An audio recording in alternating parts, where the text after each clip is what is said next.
Zion always felt like he was on the outside. At school, his brilliance was undeniable, but it didn't protect him from the subtle racism he encountered daily. Teachers would sometimes overlook him in discussions, and classmates would whisper behind his back when he answered a question too confidently. He wasn't just a student.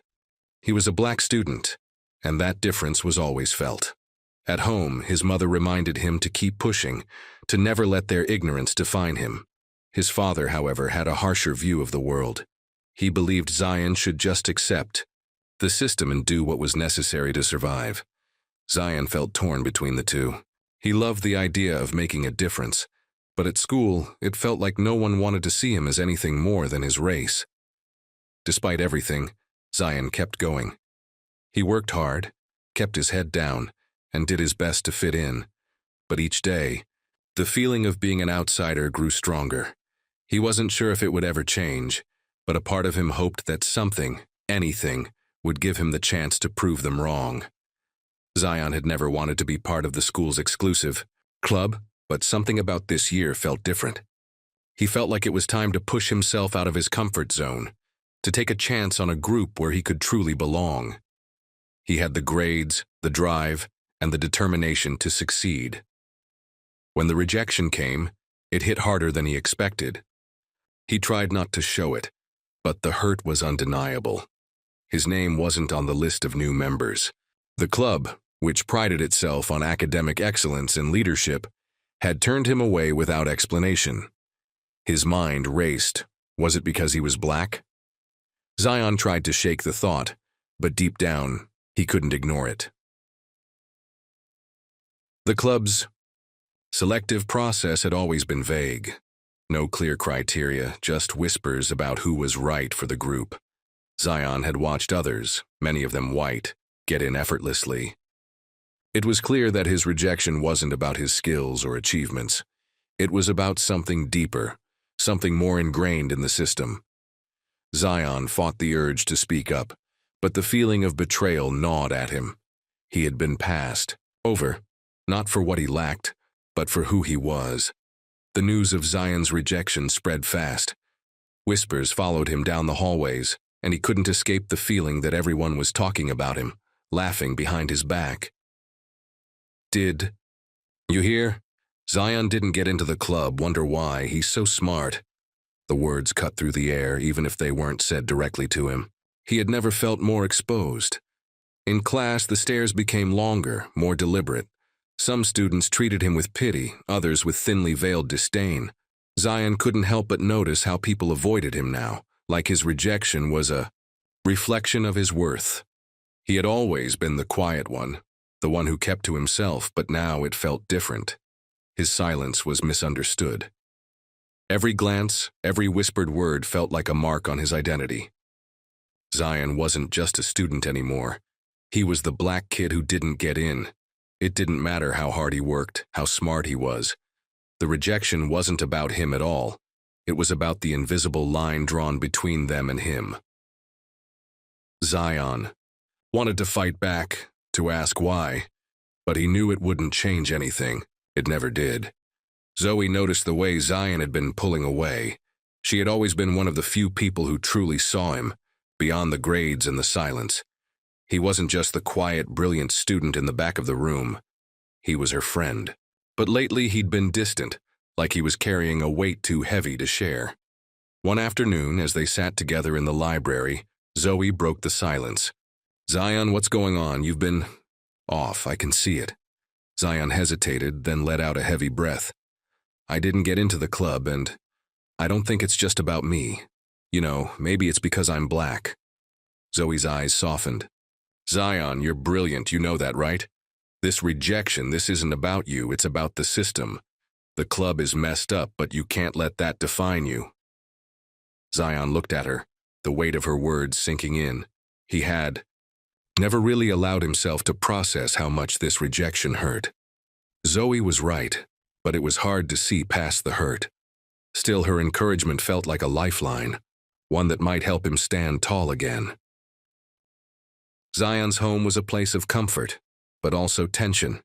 His father, hardened by years of fighting racial injustice, was a realist. "This world doesn't care about you, Zion," he often said. "The sooner you accept that, the easier life will be." Zion hated hearing that. His father's words always carried a bitterness, a weight of defeat that Zion didn't want to inherit. But his father had lived through a world where hope often felt impossible. His experiences shaped his view on survival, not change. On the other hand, his mother was different. "Don't listen to him," she would tell Zion. "You can't let the world make you small. You have to fight for what you believe in, even when it feels like you're fighting alone." Zion loved her for this, for her unwavering belief in his potential. But even with her encouragement, Zion was struggling. The rejection, the looks, the whispers, it all weighed on him. He wanted to be strong like his mother, but a part of him felt like he was just following in his father's footsteps, just trying to survive without causing too much trouble. It wasn't enough, but he wasn't sure what else he had left to give. Zion's days were becoming harder to bear. The subtle jabs, the looks, the dismissive remarks, they all seemed to follow him everywhere. At school, he had become a ghost. He was still the top of his class, but the recognition felt hollow. Teachers praised his grades, but never acknowledged his efforts or his presence beyond the classroom. His classmates, who once respected him, now barely spoke to him. He could hear them whispering in the hallways, could see them avoid making eye contact. Zion began to feel like an outsider in his own life, invisible in a crowd that had once accepted him. Every day he walked through the halls with his head down, doing just enough to get by. But the silence was suffocating. He couldn't escape the feeling that, no matter how hard he tried, he would never truly belong.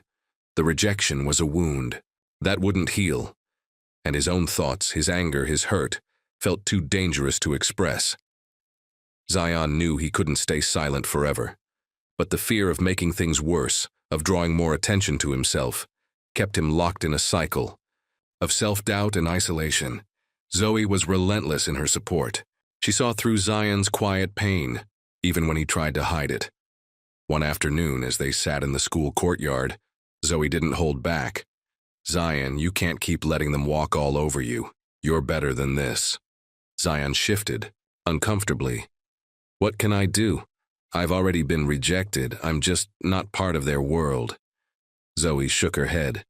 "That's not true. You've got power. People are scared of it, and right now, you're wasting it." Her words hit, harder than he expected. "You want to make them see you? Then make them listen. You can change this." Zion hesitated. It was one thing to endure it, but to stand up against the system felt impossible. But Zoe wasn't letting him off easy. "We could start a petition. Challenge the system. Show them that we won't stay quiet." Zion felt a flicker of something he hadn't felt in a while. Hope. Maybe it wasn't all about surviving. Maybe it was time to fight back. "You really think that would work?" Zoe's smile was small but determined. "I know it will. You just have to believe." Zion spent the next few days thinking about Zoe's words. Could he really take action? Could he challenge something that had felt like an immovable force? But Zoe believed in him, and for the first time in weeks he felt a surge of energy he hadn't known he was missing. Together they created a petition, not just for him, but for anyone who had ever felt overlooked or excluded.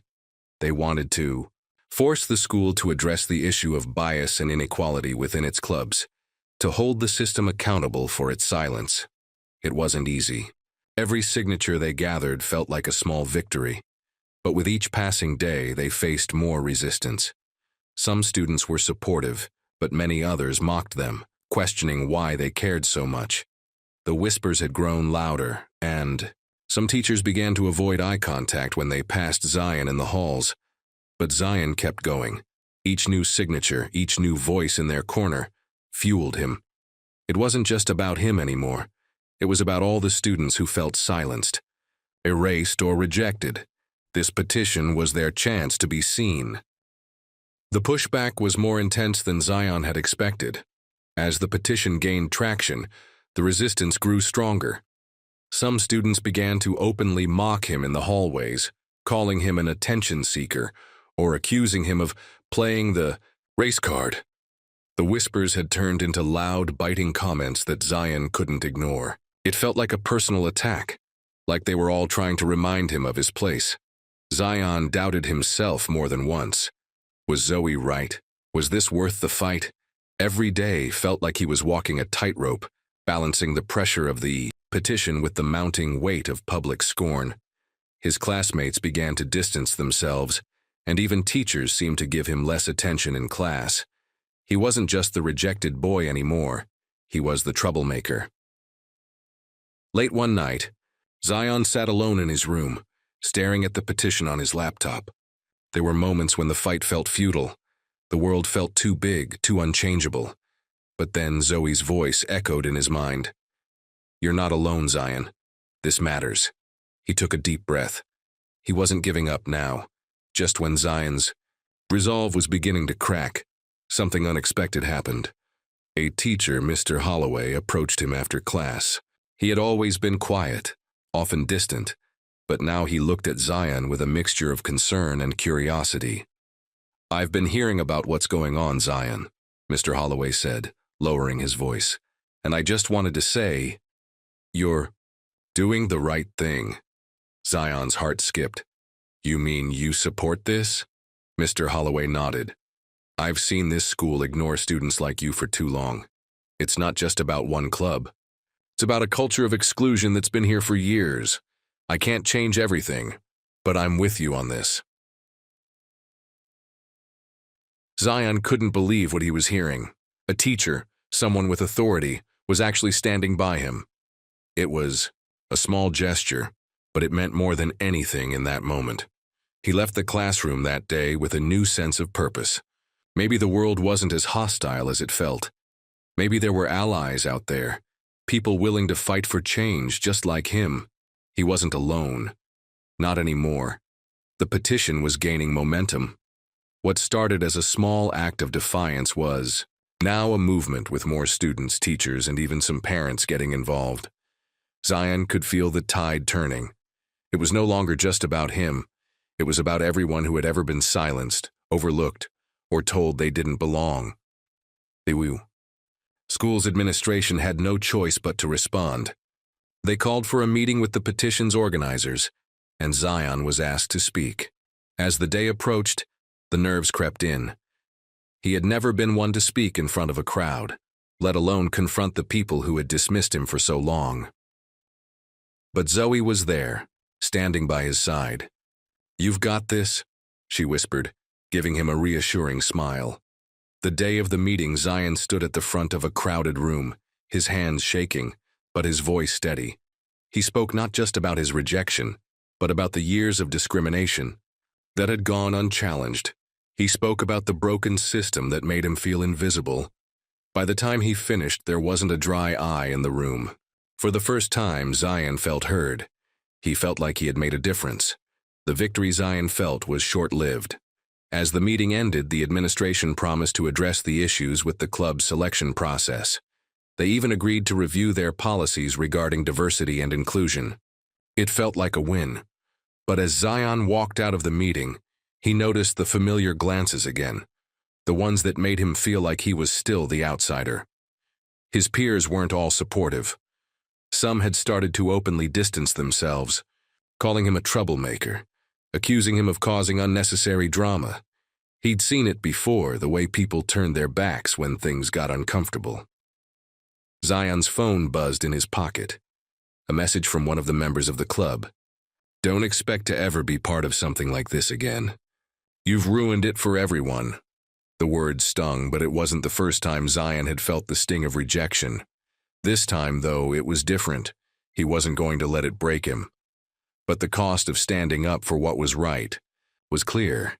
His fight for justice had alienated him from the very people he once thought he could trust. Still, he wasn't going back. Not now. Zion didn't expect the apology to come, but it did. The very next day, a familiar face approached him in the hallway, Mr. Holloway. "I've been thinking about our conversation," the teacher said, looking uncomfortable yet determined. "And I'm sorry for not speaking up sooner. I should have been more vocal about the issues you raised. Zion was taken aback. It's all right. You don't have to apologize. No, Mr. Holloway insisted. I failed you. I failed all of you. I saw what was happening but never intervened. I'm not going to let that happen anymore. Zion felt a shift, a quiet warmth spreading in his chest. For the first time, an adult wasn't just acknowledging his struggle but also owning up to their role in the system that had allowed this to continue unchecked. Mr. Holloway offered his help, suggesting that Zion consider speaking at the upcoming school board meeting. They need to hear your voice, Zion, he said. Not just the students, the people who make the decisions. It was a chance to make his fight even bigger, to bring real change to the system. And for the first time in a long while, Zion felt like he wasn't fighting alone. The school board meeting was nothing like Zion expected. The room was packed, filled with teachers, parents, and students. There was an air of tension, a heavy weight hanging over the gathering. Zion stood at the back, his heart pounding in his chest. His palms were sweaty, but he knew this was his moment. Mr. Holloway was by his side, offering silent encouragement. When the time came for Zion to speak, he stepped forward, his legs shaking but his voice steady. I'm here today because this school failed me, he began, his words cutting through the silence. Not just me, but everyone who has been overlooked or rejected because of their race, their background, their identity. This isn't about a club. It's about a system that tells us we don't belong. Zion could see the shock in the faces around him, but he didn't falter. He talked about his rejection, the racism that festered quietly in every corner of the school, and the changes that needed to happen. He spoke of his pain but also of his hope for a better future. When he finished, the room was eerily silent, and for the first time, Zion didn't feel invisible. He had spoken the truth, and the truth had weight. The aftermath of Zion's speech was not as triumphant as he had hoped. While a few students and teachers applauded him for his courage, the backlash came quickly. The whispers were louder now, and the tension was palpable. Some students started making snide comments in the halls, calling him self-righteous and divisive. Others blamed him for stirring up trouble where there hadn't been any. Zion had been hoping for change, but instead, it felt like he was digging a deeper hole, one that made him even more of an outcast. The worst came when a group of students who had once been his friends began to openly ignore him. They made jokes behind his back, and it felt like his small act of defiance had transformed him into a pariah. Zion fought the urge to retreat, to shrink back into the shadows where he could just exist without confrontation. But something inside him refused to let that happen. This fight wasn't just about him anymore. It was about something bigger. He couldn't let their rejection silence him. But the sting of isolation was harder to bear than he had imagined. Just when Zion thought he couldn't handle the isolation any longer, he received an email that stopped him in his tracks. The subject line read, Harvard University, invitation to interview. For a moment, he thought it was some kind of mistake. Why would an elite university be interested in him? But as he read the letter, his eyes widened. It wasn't a mistake. Harvard had noticed him for his achievements, his dedication, and the bravery he had shown in standing up against injustice. Zion's heart raced, a mixture of disbelief and pride flooding his chest. He had always dreamed of something like this, but never truly believed it could happen. Now it was real. Harvard wanted him, but the weight of the past few weeks still lingered. The school, his peers, the rejection, it all felt so raw. Could he really face a place like Harvard when his own community had turned their back on him? Zoe called him right after he saw the email. Zion, this is huge. This is everything you've worked for. Zion smiled weakly, unsure if the excitement was for the opportunity or for the chance to prove everyone wrong. Yeah, I guess it is. This was his chance to rise above, to show them all what he was truly capable of. Zion sat in his room, the acceptance letter from Harvard in his hands, his thoughts swirling. On one hand, this was everything he had worked for, a dream realized. an opportunity to escape the suffocating environment that had tried to define him. But on the other hand, it felt like a reminder of everything he had fought against. The same system that had rejected him, the same prejudices that made him feel less than, now wanted to claim him. They wanted to celebrate his success, but only on their terms, as if this was the ultimate proof that Zion had earned his place. His father's words echoed in his mind. "The world doesn't care about you, Zion." It was hard to ignore the bitterness he had grown up with. Success didn't feel like success when it was achieved at the cost of so much personal sacrifice, when it meant leaving behind the people and the fight that had shaped him. Zoe's voice on the phone brought him back. "Zion, don't let this moment be tainted by what they did. You earned this. You're going to make a difference." Zion took a deep breath. Maybe this was his chance to fight the system from within, to show them all that Black excellence couldn't be denied. The days leading up to Zion's interview at Harvard were filled with a whirlwind of emotions. On the surface, everything seemed perfect. His grades were impeccable, his petition had sparked real change at school, and now he was being recognized by one of the most prestigious universities in the world. But deep inside, Zion struggled with the weight of his success. The fear of being seen as an outsider in this new world gnawed at him. What if he wasn't enough? What if they only accepted him because of his story, not his talent? The thought of being reduced to a token, a symbol of diversity instead of a student with merit, haunted him. His mother noticed the change in him. One evening, as they sat together in the living room, she gently placed a hand on his shoulder. "Zion, I see that look in your eyes. You're afraid of what's ahead. But don't ever let them define who you are. You define you." Her words gave him some comfort, but the fear still lingered. The journey was just beginning, and the battle wasn't over. He wasn't sure if he was ready for what lay ahead, but he knew one thing. He couldn't back down now. The day of the interview arrived, and Zion felt the weight of the moment pressing down on him. He had prepared for this his entire life, but now, as he stood outside the Harvard admissions building, a flood of doubts hit him. What if they didn't see him as more than a story? What if they were just looking for someone to fulfill their diversity quota? Every step he took toward that door felt heavier than the last. When he finally entered the interview room, he was greeted by two faculty members, both of whom seemed kind, but their smiles didn't reach their eyes. Zion sat down, trying to steady his nerves, but his mind was racing. "So, Zion," one of the professors began, "tell us about a time when you faced adversity and how you overcame it." Zion inhaled deeply.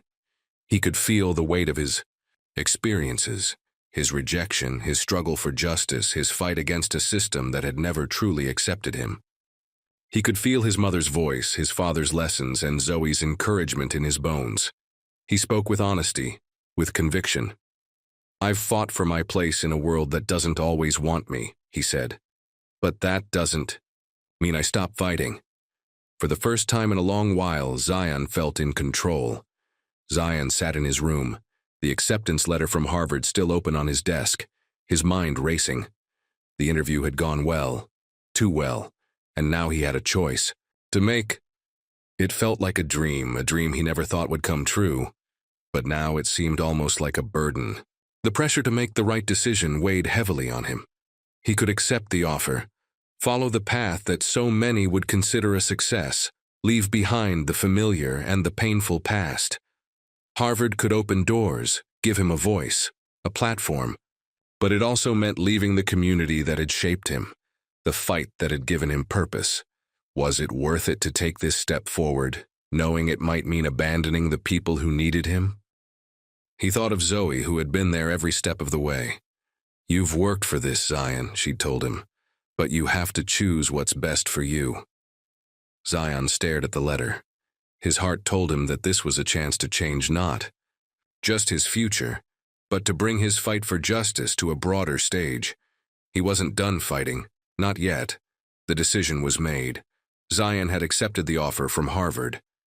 The moment he clicked the accept button, a wave of uncertainty washed over him.